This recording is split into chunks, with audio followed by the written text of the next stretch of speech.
I wanted to ask you what your favorite racetrack is. I don't think we've talked about that. Have we? I'm I think we have, but I'm a big proponent for the street courses. I just love the street courses. Toronto's my favorite course. Toronto. Mainly before they repaved the last section of the track, but no, I really like Toronto. I really like St. Pete.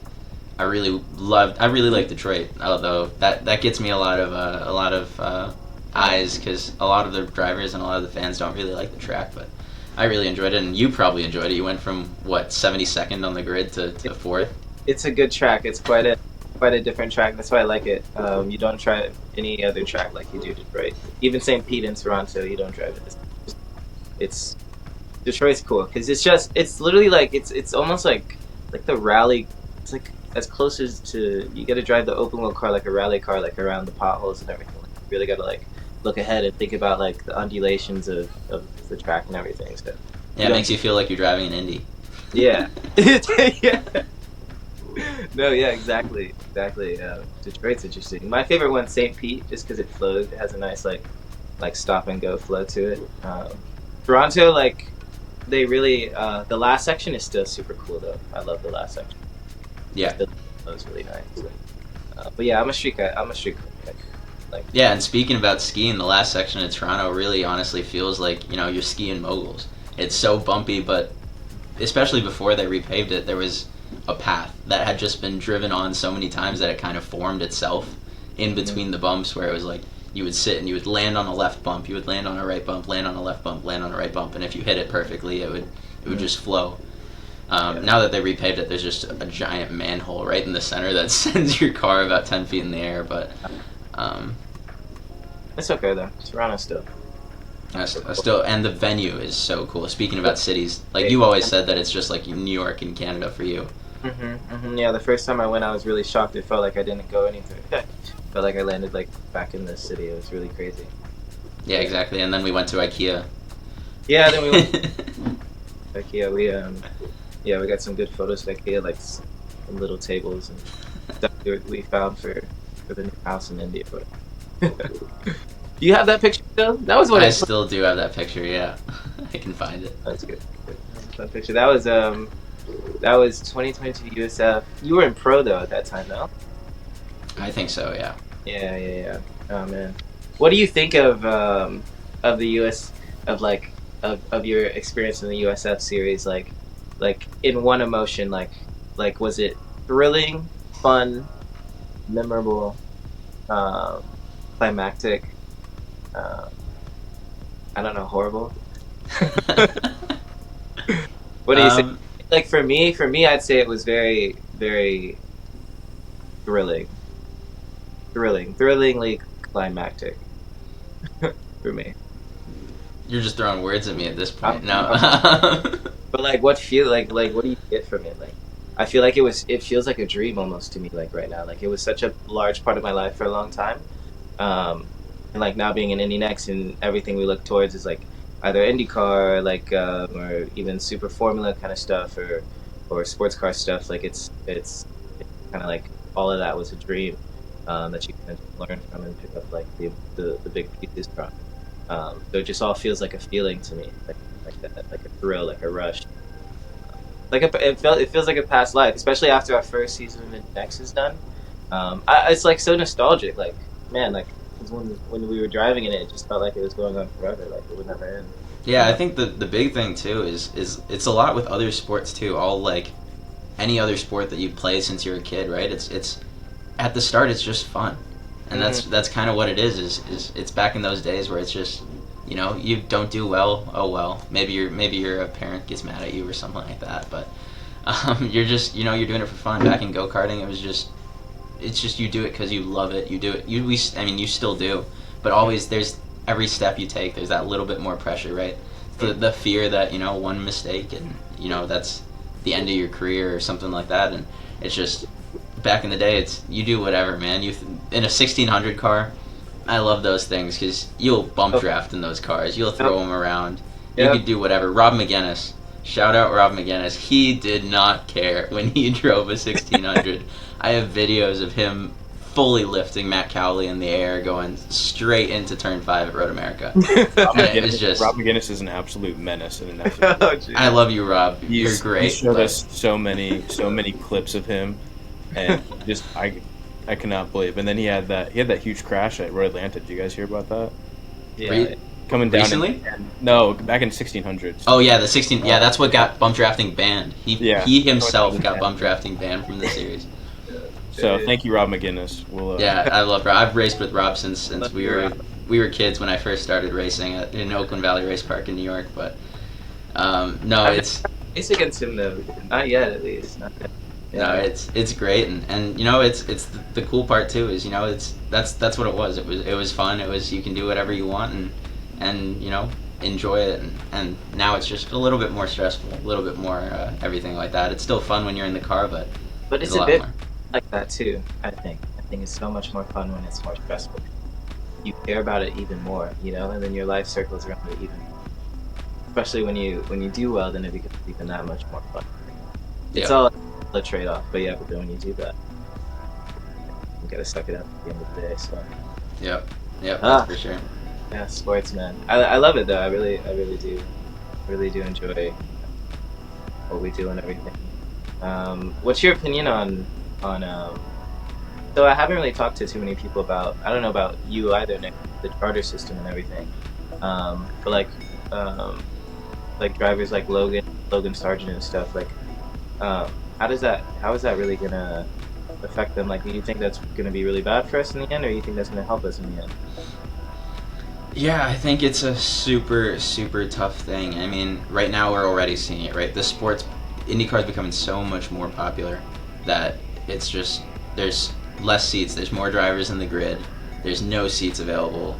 It's just becoming more and more popular, and I think that's what the charter system will do. It'll bring more people. With the fact that Logan Sargent, who's, you know, a Formula One driver, can't get a seat in the series, speaks volumes for, you know, how popular it is. And also how good the drivers in the series are. I think that's a lot of things that the European fans and people who haven't watched IndyCar really don't understand. I mean, we have old F1 drivers that, you know, they're still fighting. They still have to fight for wins. They you know, it's not a given, right? So I think that's a big thing, and I think the charter system is good in the end because it gets rid of the, you know, the mega teams and stuff like that have 5 cars that get a ton of data, and it also adds some value to the team. I think that's the biggest thing that they struggle with in IndyCar right now is value, right? F1, your team has so much value. Andretti, what do they have to pay? Nick, you might know this. They have to pay some $445 million or something like that just to enter the series. To enter F1. Yeah. What is it? It's some obscene amount just because of like anti-dilution. With F1 you have like their brand awareness is so much higher. So like there's value in being in F1 because you have this huge audience because it's become so selective. I think that's what this charter system is going to help IndyCar do, hopefully. There's definitely downsides, but I mean, you could have, like, with Ganassi or Andretti, you got, like, Ganassi had 5 cars. They've had 5 cars for, like, 2 or 3 years now. And it's just, like, if you have money, you can drive. And some teams are like that. Some teams are a bit more selective, like Penske, you'd say. But, yeah, with F1, it's just, I think it's following that direction. I don't want IndyCar to become F1 because that's been something that's so cool about it, and being a part of it is Right. it's so much less like in F1 the drivers are celebrities, and like there's like celebrity treatment, there's egos to the moon, like it's so political. IndyCar is political and people have egos, but like you walk through the paddock and it's like everyone's just like, you're just a person. Like sure, like fans still want to get pictures with drivers and that's awesome, but the more popularity something gets, the more political it gets, and then it just becomes less fun because you're not just going to the track to drive. You're not just going to the track like me. You're not just going to the track to film. It's like there's so many other things you have to think about, and it makes it harder to do those kinds of things because access gets more difficult. Everything gets more expensive. But I think there's also a good side to it. Like I think IndyCar deserves to be at a higher level, a higher audience, and more known. And so I think it's the right direction. It weeds out a lot of these just people who bring money.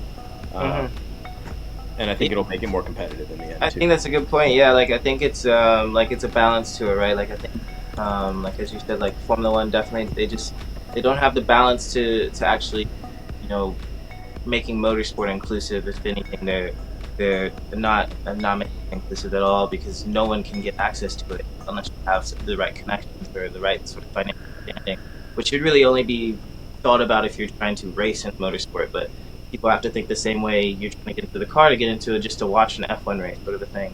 IndyCar, the charter system, it might dilute some opportunities for drivers to get into IndyCar, but the advantages of bringing up the value of IndyCar and expanding the sport, which is also expanding the inclusivity of motorsport and just this reach around the world, along with Formula One and all the other series like NASCAR that's growing. I think it's really good. I think we will have to have that balance, like you said, Nick, of making it cool. You know, drivers shouldn't be so it shouldn't be so hard to see a driver sort of a thing, especially in his working environment at the paddock. You know, it's nice. I think everyone really appreciates when a car lets people walk through the grid and lets people walk through the paddock, and you can really actually see kind of what an Indy car is, and not see it from I don't know how many half a mile away or whatever like that. I think that's the big thing too. That the charter in the short term, you know, it is hurting those drivers that can't bring that much budget, right? Like Linus Lundqvist, incredible driver, should 100% have a spot in the series. The fact that he doesn't is crazy to me. And that's it's just because in the end he can't bring the budget that some other guys can.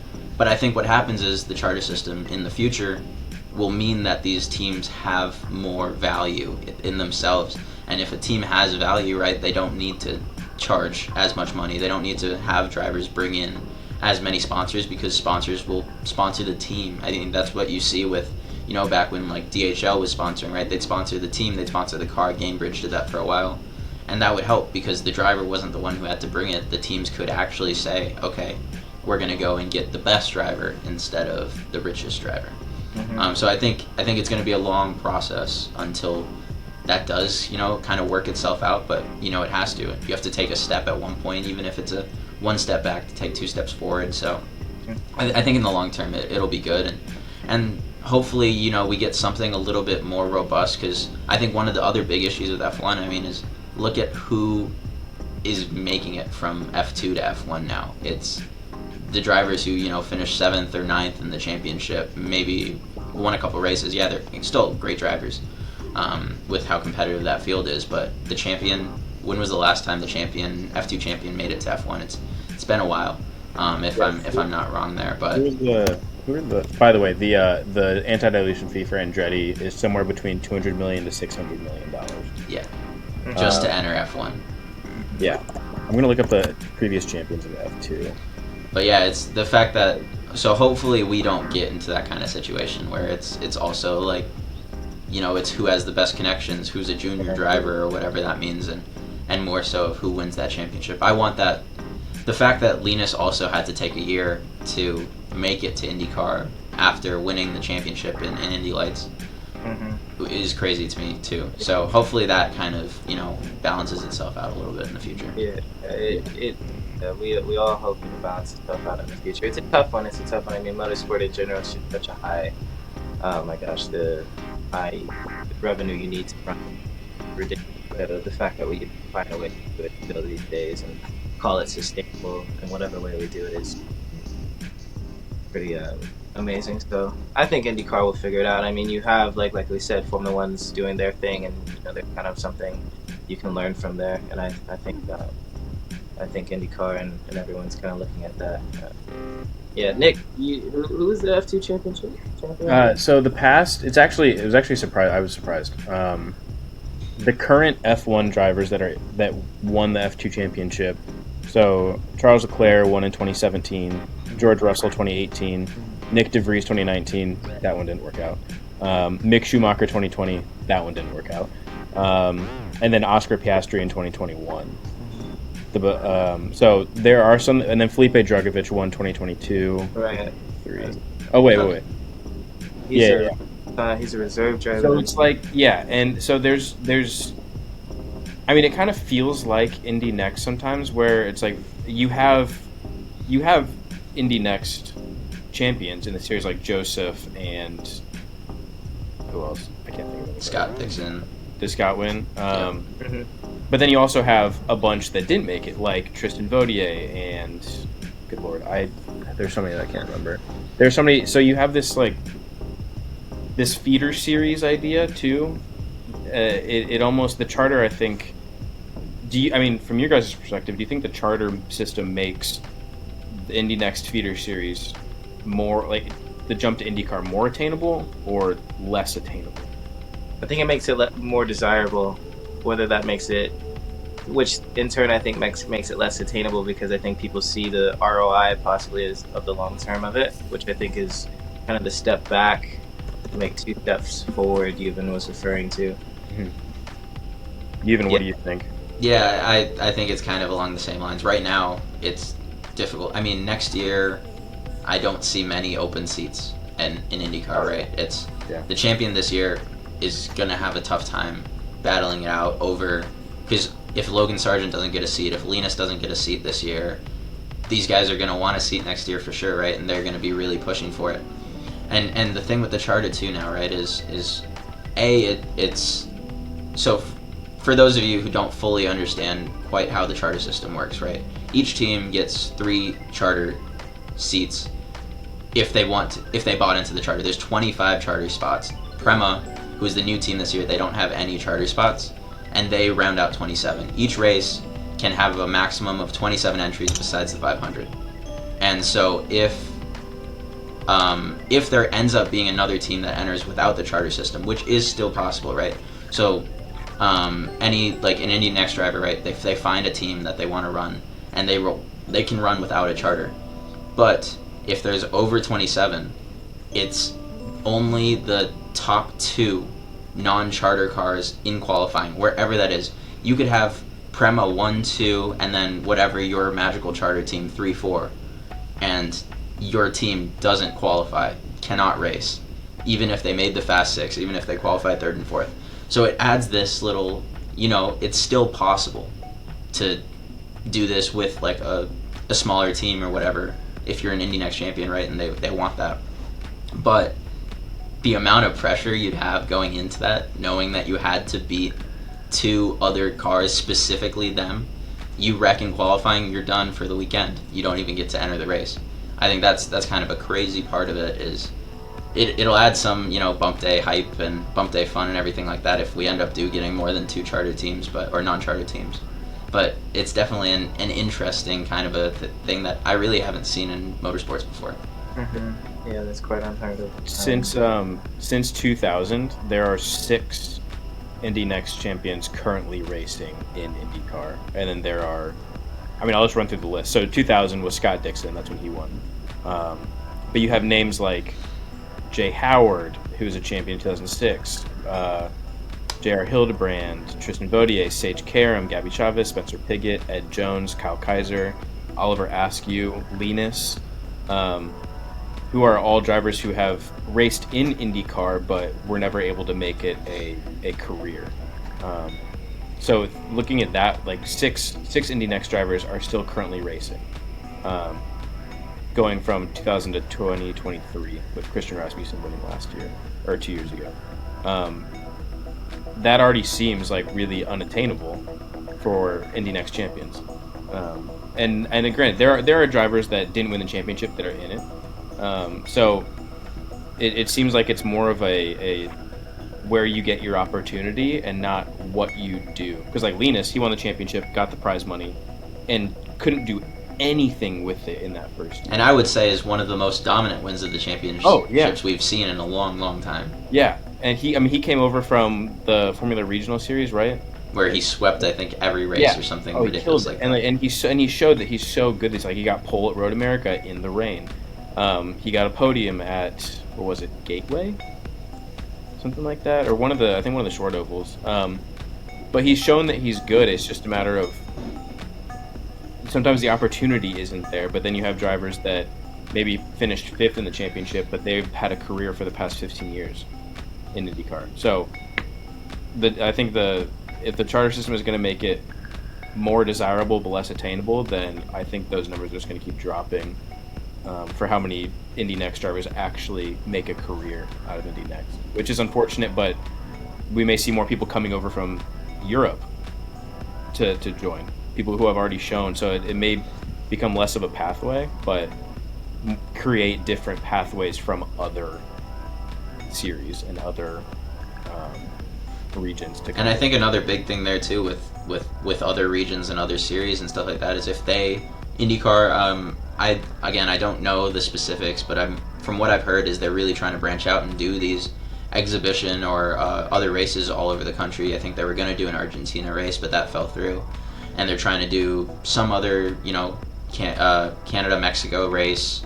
All the drama with the Mexico race and Pato who, but I think that would also kind of create more hype for the series, which is incredible for the series, but also makes it way tougher. Just looking at how many people want those seats and the fact that number is going to increase, it definitely makes it a lot tougher. And generally those European guys, like you say, have a much bigger budget coming in, because just as a general thing, racing's a lot bigger there, right? So sponsors are a lot more like, oh yes, motorsports. Whereas here, we can go to a company and they're like, what? I've never heard of IndyCar before. Or they're like, oh, Indy 500, right? I know that, but... And even then, it kind of even becomes a little bit of a drug. I mean, I know Nick and I, when we did my whole thing with the University of Wisconsin, we were, every 15 minutes, we were texting each other, like, look how many likes this has, look how many likes this has, and look how many followers I've gained, and